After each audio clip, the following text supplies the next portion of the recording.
ಬೇಸಿಗೆ ಬಂತು ಅಂದರೆ ದೇಹನ ಹೇಗೆಲ್ಲ ತಂಪಾಗಿ ಇಟ್ಕೊಳ್ಬೇಕು ಅಂತ ಯೋಚನೆ ಮಾಡ್ತಾ ಇರ್ತೀವಿ. ಅಡುಗೆ ತಿಂಡಿಗಳನ್ನು ಸಹ ಆದಷ್ಟು ತಂಪಾಗಿರುವಂತಹ ಅಡುಗೆ ತಿಂಡಿಗಳನ್ನೇ ಮಾಡ್ಕೊಳ್ತಾ ಇರ್ತೀವಿ ಅಲ್ವಾ. ಹಾಯ್, ನಮಸ್ಕಾರ ಎಲ್ರಿಗೂ. ಕನ್ನಡ ದೀಪಕ ಶಾಲೆಗೆ ಸ್ವಾಗತ. ನಾನು ಚೈತ್ರ.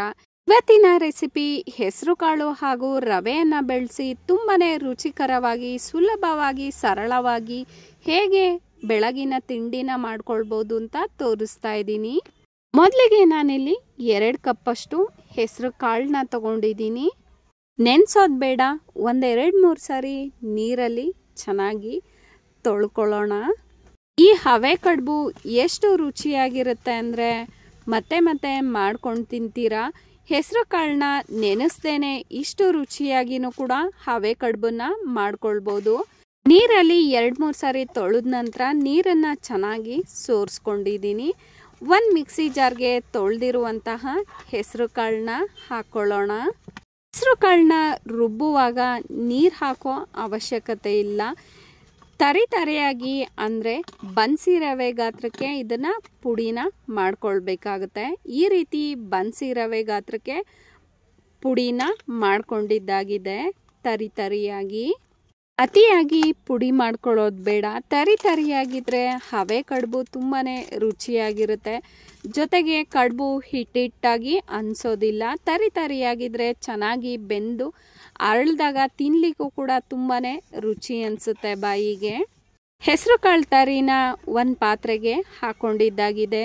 ಈ ರೀತಿ ತರಿಯನ್ನು ಮಾಡ್ಕೊಂಡಿದ್ದೀನಿ. ಇದಕ್ಕೆ 2 ಕಪ್ಪು ಚಿರೋಟಿ ರವೆನ ಹಾಕ್ಕೊಳ್ತಾ ಇದ್ದೀನಿ.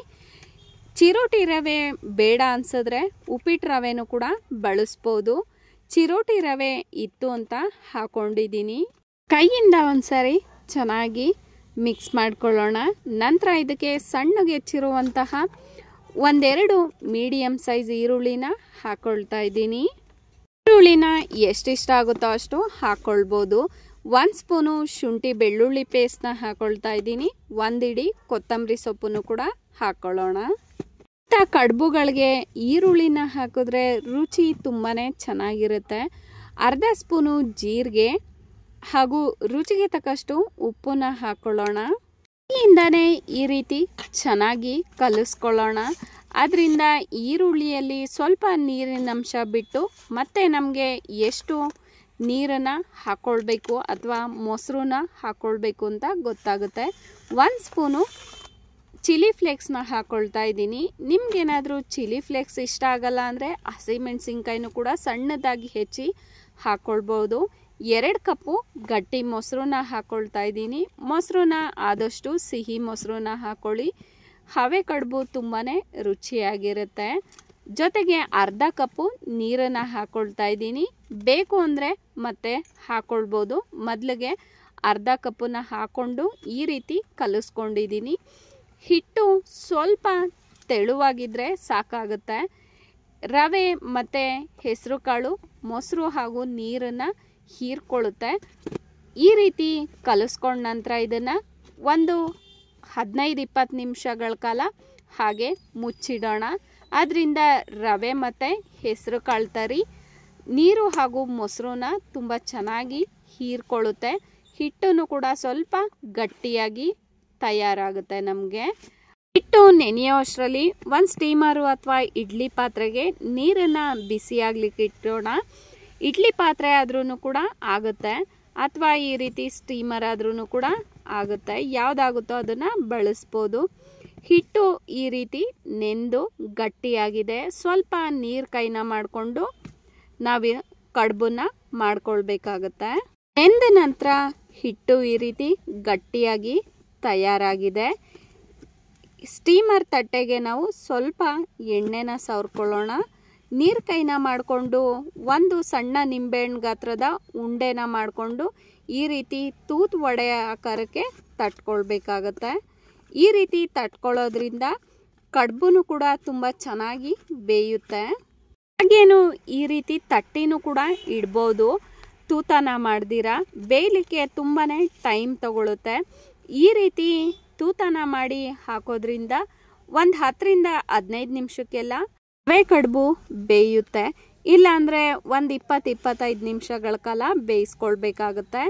ಒಂದು ರೌಂಡು ಮಾಡ್ಕೊಂಡ ನಂತರ ಅದ್ರ ಮೇಲೆ ಒಂದು ಕಾಟನ್ ಬಟ್ಟೆನ ನೆನೆಸಿ ಹಾಕ್ಕೊಳ್ತಾ ಇದ್ದೀನಿ. ಮತ್ತು ಇನ್ನೊಂದು ರೌಂಡು ಹಾಕ್ಕೊಳ್ತಾ ಇದ್ದೀನಿ. ಇಡ್ಲಿ ಪಾತ್ರೆ ಏನಾದರೂ ಇದ್ದರೆ ಇಡ್ಲಿ ಪಾತ್ರೆಗೂ ಕೂಡ ಹಾಕ್ಕೊಳ್ಬೋದು. ಈ ರೀತಿ ವಡೆ ಆಕಾರಕ್ಕೆ ತಟ್ಕೊಂಡಿದ್ದಾಗಿದೆ. ಇನ್ನೊಂದು ಕಡೆ ಸ್ಟೀಮರು ಕೂಡ ರೆಡಿಯಾಗಿದೆ. ಸ್ಟೀಮರ್ಗೆ ಇಟ್ಬಿಟ್ಟು ಒಂದು 15ರಿಂದ 20 ನಿಮಿಷಗಳ ಕಾಲ ಬೇಯಿಸ್ಕೊಳ್ಳೋಣ. ಒಂದು 20 ನಿಮಿಷ ಮೀಡಿಯಮ್ ಫ್ಲೇಮಲ್ಲೇ ಹವೆ ಕಡುಬನ್ನ ಬೇಯಿಸ್ಕೊಂಡ ನಂತರ ಈ ರೀತಿ ರೆಡಿಯಾಗಿದೆ.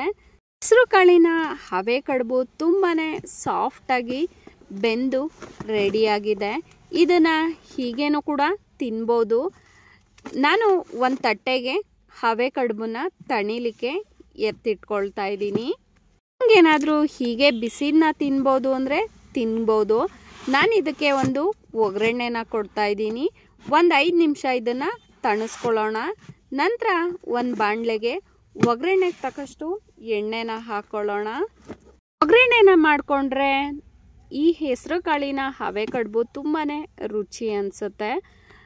ಎಣ್ಣೆ ಕಾಯ್ದ ನಂತರ ಒಂದು ಅರ್ಧ ಸ್ಪೂನಷ್ಟು ಸಾಸಿವೆ, 1-2 ಗರಿ ಕರಿಬೇವನ್ನ ಹಾಕ್ಕೊಳ್ಳೋಣ.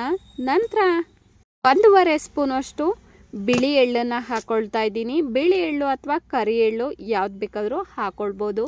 ಎಳ್ಳನ್ನು ಹಾಕೋದ್ರಿಂದ ತುಂಬಾ ರುಚಿಯಾಗಿರುತ್ತೆ ಹವೆ ಕಡುಬು. 1-2 ಸಾರಿ ಕೈ ಆಡ್ಕೊಂಡ ನಂತರ ಇದಕ್ಕೆ 1 ಸ್ಪೂನು ಅಚ್ಕಾರದ ಪುಡಿನ ಹಾಕ್ಕೊಳ್ತಾ ಇದ್ದೀನಿ. ಅಚ್ಕಾರದ ಪುಡಿನ ಹಾಕಿದ ನಂತರ 1-2 ನಿಮಿಷ ಲೋ ಫ್ಲೇಮಲ್ಲೇ ಹುರ್ಕೊಳ್ಳೋಣ. ನಂತರ ತಣ್ಣದಿರುವಂತಹ ಹೆಸರು ಕಾಳು ಕಡುಬನ್ನ ಹಾಕ್ಕೊಳ್ತಾ ಇದ್ದೀನಿ. ಹಾಕೊಂಡ ನಂತರ ಲೋ ಫ್ಲೇಮ್ನ ಮಾಡಿಕೊಂಡು ಒಂದು 10 ನಿಮಿಷ ಹಾಗೆ ಕೈ ಆಡ್ಕೊಳ್ತಾ ಇದ್ರೆ ಹೆಸರು ಕಾಳಿನ ಹವೆ ಕಡುಬು ತುಂಬಾ ಗರಿಯಾಗಿ ಒಳಗಡೆ ಸಾಫ್ಟಾಗಿ ರೆಡಿ ಆಗುತ್ತೆ. ನಮಗೇನಾದರೂ ಗರಿಯಾಗಿ ಬೇಡ, ಹಾಗೆ ಮೆತ್ತಗೆ ತಿಂತೀವಿ ಅಂದ್ರೂ ಕೂಡ ಹಾಗೇ ಒಗ್ಗರಣೆ ಹಾಕಿದ ನಂತರ ತಿನ್ಬೋದು. ಅಥವಾ ಗರಿಯಾಗಿ ಬೇಕು ಅಂದರೆ ಅದನ್ನು ಕೂಡ ತುಂಬಾ ರುಚಿಯಾಗಿರುತ್ತೆ. ಮೇಲೆ ಗರಿಯಾಗಿ ಒಳಗಡೆ ಮೃದುವಾಗಿ ರುಚಿಯಾಗಿರುತ್ತೆ. ಹೆಸರು ಕಾಳಿನ ಹವೆ ಕಡುಬು ರೆಡಿಯಾಗಿದೆ. ಕೊನೆಯದಾಗಿ ಸ್ವಲ್ಪ ಕೊತ್ತಂಬರಿ ಸೊಪ್ಪನ್ನ ಹಾಕಿ ಮಿಕ್ಸ್ ಮಾಡ್ಕೊಂಡ್ಬಿಡೋಣ. ಕೊತ್ತಂಬರಿ ಸೊಪ್ಪು ಯಾವುದೇ ಅಡುಗೆ ತಿಂಡಿಗಳಿಗಾಗಲಿ ತುಂಬಾ ರುಚಿನ ಕೊಡುತ್ತೆ ಅಲ್ವಾ. ಬೆಳಗಿನ ತಿಂಡಿಗೆ ಮನೆಯಲ್ಲಿ ಚಿಕ್ಕವರಿಂದ ಹಿಡಿದು ದೊಡ್ಡೋರ್ವರೆಗೂ ತುಂಬಾ ಇಷ್ಟಪಟ್ಟು ತಿಂತಾರೆ. ಅಷ್ಟು ರುಚಿಯಾಗಿರುತ್ತೆ ಈ ಹೆಸರು ಕಾಳಿನ ಹವೆ ಕಡುಬು. ಬಿಸಿಯಾದ ಹೆಸರು ಕಾಳಿನ ಹವೆ ಕಡುಬು ಜೊತೆಗೆ ತೆಂಗಿನಕಾಯಿ ಚಟ್ನಿ ಇದ್ರೆ ಅಂತೂ ಅದ್ಭುತ ಅನಿಸುತ್ತೆ. ನೀವು ಕೂಡ ಒಮ್ಮೆ ಮಿಸ್ ಮಾಡದೆ ಟ್ರೈ ಮಾಡಿ ನೋಡಿ. ಟೇಸ್ಟ್ ಹೇಗಿತ್ತು ಅಂತ ತಿಳಿಸೋದನ್ನ ಮರಿಬೇಡಿ. ನೋಡಿದ್ರಲ್ಲ, ಬೆಳಗಿನ ತಿಂಡಿಗೆ ಎಷ್ಟು ಬೇಗನೆ ರುಚಿಕರವಾಗಿ ಸುಲಭವಾಗಿ ಹೆಸರು ಕಾಳಿನ ಹವೆ ಕಡುಬನ್ನ ನೆನೆಸದೆ ಮಾಡ್ಕೊಳ್ಬೋದು ಅಂತ. ಒಳಗಡೆ ತುಂಬಾ ಸಾಫ್ಟಾಗೂ ಕೂಡ ಇದೆ ಅಲ್ವಾ. ಮೇಲೆ ಗರಿಯಾಗಿ ಚಟ್ನಿ ಜೊತೆ ಹೆಚ್ಕೊಂಡು ತಿಂತಾ ಇದ್ರೆ ಆಹಾ ಅನಿಸುತ್ತೆ. ಬೆಳಗಿನ ಹೊತ್ತು ಹೆಸರು ಕಾಳಲ್ಲಿ ಮಾಡಿರುವಂತಹ ತಿಂಡಿಗಳನ್ನ ತಿನ್ನೋದ್ರಿಂದ ಆರೋಗ್ಯಕ್ಕೆ ಉತ್ತಮ. Thank you so much for watching.